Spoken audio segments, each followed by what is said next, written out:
हा विषय संपणार नाही। तर ही तब्बल 3000 कोटी रुपयाची लाच जी आहे ही मुख्यमंत्री देवेंद्र फडणवीस आणि उपमुख्यमंत्री एकनाथ शिंदे यांनी ही लाच घेतल्याचं हे सिद्ध होत आहे। आणि सिद्ध याकरता होत आहे की मुंबई परिसरामध्ये यांनी एक कॉरिडॉर तयार केलाय। कोणता कॉरिडॉर तयार केलाय? तर हा भ्रष्टाचाराचा कॉरिडॉर आहे। तो कॉरिडॉर कसा आहे? तो मुंबई महानगरपालिका, म्हाडा, सिडको, MMRD आणि SRA असं एक सर्कल यांनी तयार केलंय। आणि या सर्कल मध्ये एक संगीत खुर्चीचा खेळ चालतोय।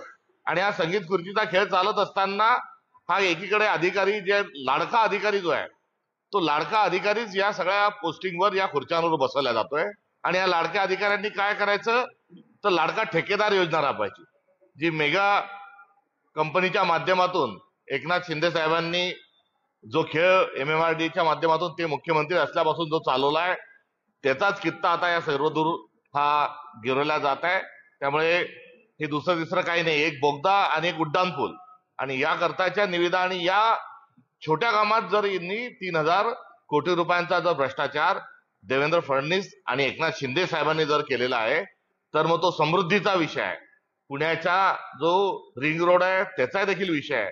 आणि यासोबतच आता जो होऊ घातलेला जो शक्तीपीठ महामार्ग आहे यामध्येही अशाच प्रकारचा खेळ हा करणार आहे। त्यामुळे 3000चा जो भ्रष्टाचार आहे तो सिद्ध झालाय, तो उर्वरित या सर्व प्रकरणांची देखील न्यायालयीन चौकशी झाली पाहिजे। आमचा थेट आरोप जो आहे हा भाजपचे मुख्यमंत्री देवेंद्र फडणवीस आणि शिवसेनेचे उपमुख्यमंत्री एकनाथ शिंदे साहेबांवर आहे। या दोघांनी मिळून हा भ्रष्टाचार केलाय, ज्याचा काल पर्दाफाश झालाय।